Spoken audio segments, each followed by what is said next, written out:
नमस्कार दोस्तों, मैं जितेश कौशिक एक बार फिर स्वागत करता हूं आपके अपने YouTube channel public reaction TV पर। तो कैसे आप सभी, उम्मीद करता हूं बढ़िया ही होंगे। दोस्तों, हर छोटी बड़ी खबरें व ताज़ा खबरें सबसे पहले पाने के लिए अभी सब्सक्राइब करके जुड़ जाए आपके अपने YouTube channel public reaction TV पर। साथ ही घंटे का बटन अवश्य दबा लें, जिससे कि हमारी हर एक नई वीडियो का नोटिफिकेशन सबसे पहले आ सके आपके पास। जी हाँ दोस्तों, क्योंकि आप देख रहे हैं उभरता हुआ न्यूज़ चैनल। तो चलिए चलते हैं अपनी खबरों पर। आज 29 जनवरी 2023 दिन रविवार। आइए सबसे पहले एक नजर डाल लेते हैं आज दिन भर की सुर्खियों पर। जिला न्यायालय रेवाड़ी में आई भर्ती 8वीं पास कैंडिडेट कर सकते हैं आवेदन। हरियाणा सरकार द्वारा महिलाओं को उच्च शिक्षा के लिए दिया जा रहा है ऋण, जानेंगे पूरी खबर। फरीदाबाद के सूरजकुंड मेला इस बार 3 से 19 फरवरी तक चलेगा। अच्छी ग्रेडिंग वाली नर्सरियों को मिलेगी दोबारा खोलने की अनुमति। 31 जनवरी को हो रहा है कार्यकाल समाप्त। रोहतक में सरपंचों ने भरी हुंकार, रविवार को करेंगे रोड जाम, ई टेंडरिंग और राइट टू रिकॉल का कर रहे हैं विरोध। हरियाणा के महेंद्रगढ़ जिले के नारनौल में NHAI ने किया ढोसी पहाड़ का निरीक्षण, रोपवे बनाने और इसके स्टेशन को लेकर जांचा मौका, MLA अभय रहे मौजूद।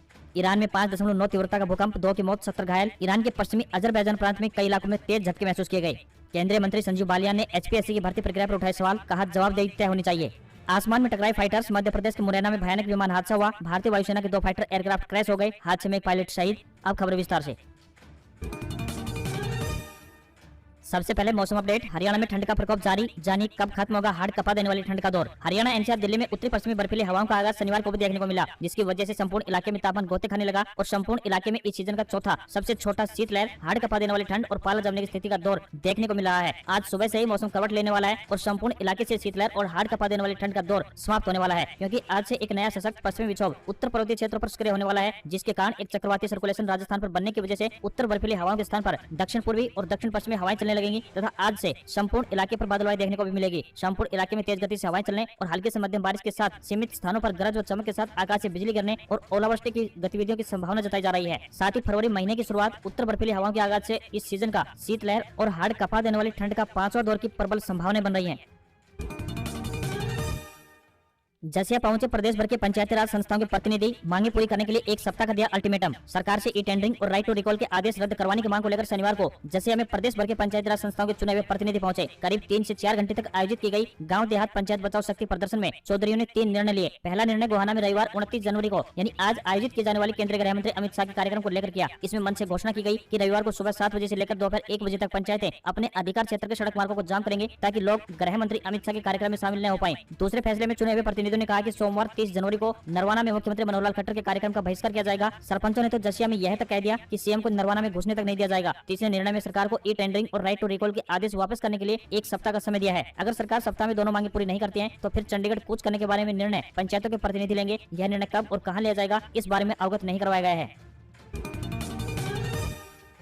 हरियाणा सुपर 100 के लिए 31 जनवरी तक कर सकते हैं आवेदन, जानिए प्रक्रिया। हरियाणा सरकार ने प्रदेश के प्रतिभावान छात्रों की पहचान कर उन्हें भविष्य में ऊंचे मुकाम पर पहुंचाने हेतु चलाए जा रहे कार्यक्रम यानी सुपर 100 के लिए आवेदन आमंत्रित किए हैं। ऑनलाइन आवेदन करने की अंतिम तिथि की बात करें तो 31 जनवरी 2023 रात 12 बजे तक है। प्रवक्ता ने बताया कि इस कार्यक्रम के तहत 10वीं पास करने वाले छात्रों को हरियाणा सरकार की ओर से नीट व JEE में प्रवेश पाने के लिए निःशुल्क यानी फ्री में कोचिंग दी जाएगी। उन्होंने बताया कि 10वीं की परीक्षा में 80% अंक हासिल करने वाले तथा सुपर 100 में चयनित विद्यार्थियों को नीट व JEE की निःशुल्क यानी फ्री कोचिंग मिलेगी। इससे प्रतिभावान विद्यार्थियों का डॉक्टर व इंजीनियर बनने का सपना साकार होगा। उन्होंने कि सुपर 100 कार्यक्रम में चयनित होने वाले विद्यार्थियों को 2 परीक्षा पास करनी होंगी। लेवल 1 की परीक्षा आगामी 10 फरवरी 2023 को होगी तथा लेवल 2 की परीक्षा की बात करें तो ये आगामी 10 अप्रैल से लेकर 20 अप्रैल 2023 के बीच होगी। दोनों ही परीक्षाएं पास करने वाले चयनित छात्र छात्राओं के लिए कक्षाएं 3 मई 2023 से प्रारंभ हो जाएंगी। पंजीकरण के लिए विभाग की वेबसाइट www.haryanaSuper100.com पर लॉगिन कर सकते हैं।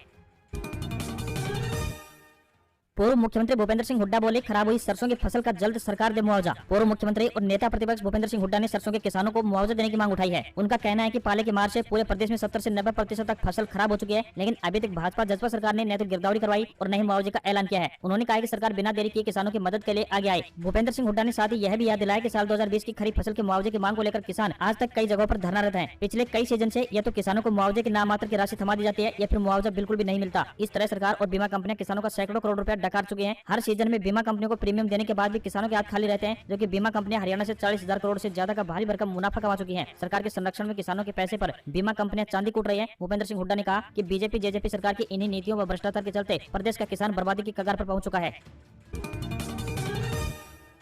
मुख्यमंत्री ने अंत्योदय परिवार उत्थान योजना के लाभार्थियों से किया सीधा संवाद, कहा मुख्य धारा में लाने हेतु दिया जा रहा है रोजगार। मुख्यमंत्री हरियाणा मनोहर लाल ने सोनीपत में ऑडियो कॉन्फ्रेंसिंग के माध्यम से मुख्यमंत्री अंत्योदय परिवार उत्थान योजना के लाभार्थियों से सीधा संवाद किया। लाभार्थियों ने कहा कि प्रदेश सरकार ने मुख्यमंत्री अंत्योदय परिवार उत्थान योजना चलाकर गरीबों व वंचितों को स्वावलंबी बनाकर जीवन जीने का अधिकार दिया है। मनोहर लाल ने लाभार्थियों को संबोधित करते हुए कहा कि प्रदेश सरकार अंत्योदय परिवारों को मुख्य धारा में लाने हेतु रोजगार, स्वास्थ्य, शिक्षा तथा आवास आदि के लिए विभिन्न योजनाएं चला रही है। उन्होंने कहा कि ऐसे परिवारों के उत्थान के लिए ही सरकार ने मुख्यमंत्री अंत्योदय परिवार उत्थान योजना चलाई है। इसके तहत लगभग 30,000 परिवारों को मदद पहुंचाई जा चुकी है। इस योजना के माध्यम से ऐसे परिवारों की वार्षिक आय कम से कम 1,80,000 रुपए करने का बीड़ा उठाया गया है। सरकार का प्रयास है कि अंत्योदय परिवार के सदस्यों को कौशल विकास हो ताकि वे अपने स्वयं का कार्य शुरू करने में सक्षम बन सके। उन्होंने कहा कि सरकार ने यह व्यवस्था की है कि जरूरतमंद परिवार भी सरकारी नौकरी हासिल कर सके। इसके लिए सरकारी नौकरियों में ऐसे परिवारों के उम्मीदवारों को 5 अतिरिक्त अंक देने का भी प्रावधान किया गया है। बालग्राम राई में बच्चों से मिलने पहुंचे सीएम खट्टर, बच्चों से कहा यह आपके साथ साथ मेरा भी घर है। मुख्यमंत्री मनोहर लाल शनिवार सायं अपने सोनीपत दौरे के दौरान बच्चों से मिलने बालग्राम राई पहुंचे। मुख्यमंत्री को अपने बीच अचानक देख बच्चों की खुशी का कोई ठिकाना नहीं रहा। इस दौरान मुख्यमंत्री ने बच्चों से कहा कि बालग्राम राई आपके साथ साथ मेरा भी घर है, इसलिए मैं अपने घर के बच्चों से मिलने के लिए उनके बीच पहुंचा हूं। साथ ही बच्चों के लिए उपलब्ध करवाई जा रही विभिन्न सुविधाओं के बारे में भी जानकारी ली। बच्चों को यहाँ एक परिवार जैसा माहौल मिलना चाहिए। उन्होंने कहा कि बालग्राम के बच्चों की जो भी मांग होगी उसे तुरंत पूरा किया जाएगा। मुख्यमंत्री ने कहा कि प्रदेश सरकार ने अनाथ बच्चों के पालन पोषण के लिए हरिहर योजना शुरू की है, जिसके तहत बाल गृह में आने वाले ऐसे सभी बच्चों का पालन पोषण और पढ़ाई का खर्च राज्य सरकार उठाएगी और 18 वर्ष की उम्र पूरी करने के बाद ऐसे युवाओं को सरकार सीधे एक्स ग्रेसिया पॉलिसी में कवर करेगी और ग्रुप सी और ग्रुप डी की नौकरी दी जाएगी। इसके लिए उन्हें किसी तरह के एग्जाम भी नहीं देने होंगे। मुख्यमंत्री ने कहा कि अगर ऐसे युवा ग्रेजुएट और पोस्ट ग्रेजुएट करते हैं तो वे क्लास 1 और क्लास 2 की नौकरी के लिए भी हकदार होंगे, लेकिन इसके लिए उन्हें लिखित परीक्षा पास करनी होगी। ऐसे सभी युवाओं को सरकार आर्थिक रूप से पिछड़े वर्गों की कैटेगरी में रखेगी और नौकरियों में 10% आरक्षण की व्यवस्था भी देगी।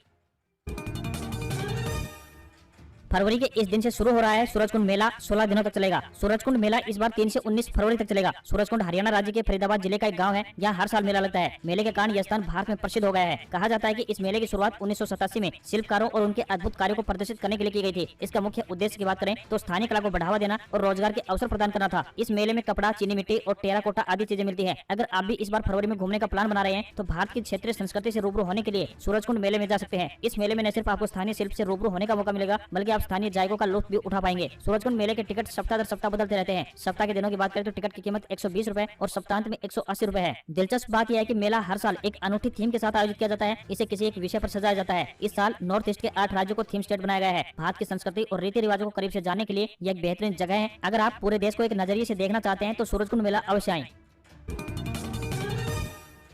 पंडित जसराज की जयंती पर सीएम मनोहर लाल खट्टर ने की कई घोषणाएं। मुख्यमंत्री हरियाणा मनोहर लाल ने संगीत मार्तंड पंडित जसराज की 93वीं जयंती पर उन्हें भावभीनी श्रद्धांजलि अर्पित करते हुए पंडित जसराज जी के गांव पीली मंदोरी जिला फतेहाबाद के दोनों प्रवेश द्वारों पर पंडित जसराज स्वागत द्वार बनाए जाने की घोषणा की है। इसके अलावा गाँव में पुस्तकालय के नए भवन का निर्माण तथा पंचकुला में स्थापित ऑक्सीवन का नाम पंडित जसराज ऑक्सीवन रखने की भी घोषणा की। मुख्यमंत्री ने यह घोषणा चंडीगढ़ में पंडित जसराज जी की जयंती तथा पंडित जसराज कल्चर फाउंडेशन की पहली वर्षगांठ के अवसर आयोजित एक समारोह में बतौर मुख्य अतिथि संबोधित करते हुए की। इस अवसर पर मुख्यमंत्री ने अपने ऐच्छिक कोष से पंडित जसराज कल्चर फाउंडेशन को 21 लाख रुपए देने की घोषणा भी की है। मनोहर लाल ने कहा कि पीली मंदोरी गांव में लड़के व लड़कियों के लिए 2 वॉलीबॉल नर्सरियां भी स्थापित की जाएंगी। गांव में पार्क व व्यायामशाला का निर्माण किया जाएगा। गांव के गंदे पानी के जोड़ों को हरियाणा तालाब प्राधिकरण के माध्यम से उनकी सफाई, जीर्णोद्धार व सौंदर्यकरण किया जाएगा। मुख्यमंत्री ने कहा कि कला एवं संस्कृति हरियाणा की धरती का अभिन्न अंग है। साथ ही मुख्यमंत्री ने अपने संबोधन में कहा कि पंडित जसराज जी ने राज्य का गौरव बढ़ाया है और उनकी विरासत को आगे बढ़ाने के लिए राज्य सरकार ने पंडित जसराज के गाँव पीली मंदोरी के विकास की रूपरेखा तैयार की है।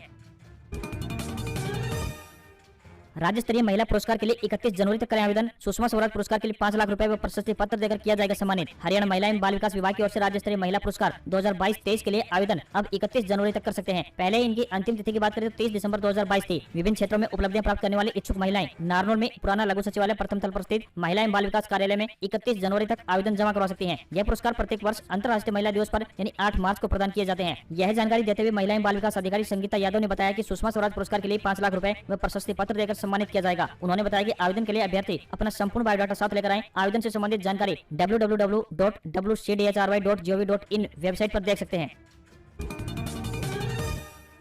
हरियाणा सरकार द्वारा महिला साक्षरता पर दिया जा रहा है विशेष ध्यान। महिलाओं को उच्च शिक्षा के लिए दिया जा रहा है ऋण। कुरुक्षेत्र के अतिरिक्त उपायुक्त अखिल पिलानी ने कहा है कि हरियाणा सरकार द्वारा महिला साक्षरता पर विशेष बल दिया जा रहा है। इसके लिए शिक्षा ऋण योजना भी चलाई गई है। कोई भी महिला इस योजना के माध्यम से ऋण लेकर अपनी अधूरी शिक्षा को पूरी कर सकती है। उन्होंने कहा कि हरियाणा महिला विकास निगम का मुख्य उद्देश्य महिलाओं को सामाजिक, आर्थिक, स्वास्थ्य और शिक्षा के प्रति जागरूक करना है। अत्यधिक फीस व बैंकों के शिक्षा ऋण पर अधिक ब्याज दर के कारण महिलाएं अपनी शिक्षा पूरी नहीं कर पाती थी, लेकिन हरियाणा महिला विकास निगम ने बैंकों के माध्यम से महिलाओं को शिक्षा ऋण पर 5% ब्याज दर पर सब्सिडी प्रदान की जा रही है। इस योजना से महिलाएं अपनी व्यावसायिक शिक्षा, डिप्लोमा, स्नातक व स्नातकोत्तर व चिकित्सा आदि के लिए ऋण प्राप्त कर सकती हैं। इस योजना के तहत हरियाणा की प्रत्येक महिला ऋण के लिए पात्र होंगी। शिक्षा ऋण के लिए आमदनी, जाति एवं संप्रदाय मापदंड नहीं है। सुखोई और मिराज क्रैश, एक पायलट की मौत। ग्वालियर से उड़े मुरैना में टकराए मिराज वहीं तो सुखोई 90 किलोमीटर दूर भरतपुर में गिरा। शनिवार सुबह एक बड़ा हादसा हुआ। एयरफोर्स के दो फाइटर प्लेन सुखोई 30 और मिराज 2000 शनिवार सुबह 10 बजे से 10:30 बजे के बीच ग्वालियर के पास आपस में टकराकर क्रैश हो गए। सुखोई पर 2 और मिराज पर 1 पायलट सवार थे। हादसे में सुखोई के दोनों पायलट इजेक्ट होने में कामयाब रहे, लेकिन मिराज के pilot wing commander Hanumant Rao सारथी की मौत हो गई। एयरफोर्स ने बताया कि सुखोई से इजेक्ट हुए दोनों पायलट घायल हैं। इनके नाम अभी तक नहीं बताए गए हैं। एयरफोर्स का कहना है कि दोनों सुखोई और मिराज ने रूटीन ट्रेनिंग के लिए उड़ान भरी थी। मिली जानकारी के मुताबिक दोनों ट्रेनिंग के दौरान बेहद फास्ट उड़ान भर रहे थे, तभी दोनों आपस में टकरा गए। टकराने से मिराज में आग लग गई और वह मध्य प्रदेश के मुरैना के पहाड़गढ़ में जा गिरा। इसे सबसे ज्यादा नुकसान पहुंचा। इसके पायलट की मौत हो गई। टकराने के बाद सुखोई में आग नहीं लगी, लेकिन उसके विंग्स टूट गए। उसके दोनों पायलटों को जब लगा कि एयरक्राफ्ट क्रैश होने वाला है, उन्होंने खुद को इजेक्ट कर लिया। दोनों पायलट पैराशूट के सहारे जमीन पर आ गिरे। इसके बाद सुखोई बिना पायलट के पहले वाले घटनास्थल से करीब 90 किलोमीटर दूर राजस्थान के भरतपुर जिले के पिंगोरा में जा गिरा। वहां मौजूद लोगों ने भी विंग्स टूटने की पुष्टि की। उन्होंने बताया कि जब विमान गिरा तब उसके विंग्स नहीं थे। हादसे के बाद रक्षा मंत्री राजनाथ सिंह ने सीडीएस जनरल अनिल चौहान और वायुसेना प्रमुख air chief marshal VR Chaudhary से पूरे मामले की जानकारी ली। हादसे की जांच के लिए भारतीय वायुसेना ने कोर्ट ऑफ इंक्वायरी बैठा दी है। मन की बात का 97वां एपिसोड आज। पीएम मोदी सुनाएंगे न्यू इंडिया की प्रगति की कहानी। सुपरफूड मिलेट्स पर भी करेंगे चर्चा। प्रधानमंत्री नरेंद्र मोदी आज देशवासियों से मन की बात करेंगे। यह इस कार्यक्रम का 97वां एपिसोड होगा, जो इस साल का पहला एपिसोड भी होगा। इस संस्करण में पीएम मोदी न्यू इंडिया की प्रगति की कहानी शेयर करेंगे। देश के विकास को लेकर नए साल में लोगों की उम्मीदों और आशाओं पर बात करेंगे। इस एपिसोड में प्रधानमंत्री ज्वार, बाजरा, रागी जैसे मोटे अनाज और उनकी विशेषताओं के बारे में भी बात करेंगे। पीएम मोदी की अगुवाई में भारत सरकार ने साल 2023 को इंटरनेशनल ईयर ऑफ मिलेट्स यानी मोटे अनाज का अंतर्राष्ट्रीय वर्ष घोषित करने का प्रस्ताव रखा था, जिसे संयुक्त राष्ट्र महासभा ने स्वीकार किया था। पीएम मोदी भारत को मोटे अनाज के हब के तौर पर विकसित करने का विजन रखते हैं। राष्ट्रपति भवन का मुगल गार्डन अब अमृत उद्यान कहा जाएगा। राष्ट्रपति 29 जनवरी यानी आज उद्यान उत्सव की शुरुआत करेंगी। आम लोग भी देख सकेंगे। दिल्ली स्थित राष्ट्रपति भवन के मुगल गार्डन का नाम शनिवार को बदल दिया गया है। अब इसकी पहचान अमृत उद्यान के नाम से होगी। इसे हर साल वसंत के मौसम में आम जनता के लिए खोला जाता है। राष्ट्रपति 29 जनवरी यानी आज उद्यान उत्सव की शुरुआत करेंगी। आम जनता के लिए अमृत उद्यान 31 जनवरी को खोला जाएगा और 26 मार्च तक लोग यहाँ पर घूम सकेंगे। हर साल की तरह इस बार भी 5 से 6 लाख लोगों के पहुंचने की उम्मीद है। जनता के लिए पहली बार इसे देश के पहले राष्ट्रपति डॉक्टर राजेंद्र प्रसाद ने खुलवाया था। यहाँ ब्रिटिश और मुगल दोनों के गार्डन की झलक मिलती है। राष्ट्रपति भवन बनाने वाले आर्किटेक्ट एडविन लुटियंस ने इसे बनाया था। मुगल गार्डन में आने वाले लोगों की सुविधा के लिए कई बदलाव भी किए गए हैं। सभी पौधों के पास QR कोड लगाया जाएगा। अगर कोई भी इसे स्कैन करेगा तो उसे पौधे से जुड़ी सारी जानकारी मिल जाएगी। इसी के साथ 20 प्रोफेशनल तैनात किए जाएंगे, जो लोगों को गार्डन के बारे में जानकारी देंगे। अमृत उद्यान 15 एकड़ में फैला हुआ है। गार्डन को राष्ट्रपति भवन की आत्मा माना जाता है। इसमें 138 तरह के गुलाब, 10,000 से ज्यादा ट्यूलिप बल्ब और 70 अलग अलग प्रजातियों के लगभग 5,000 मौसमी फूलों की प्रजातियां हैं।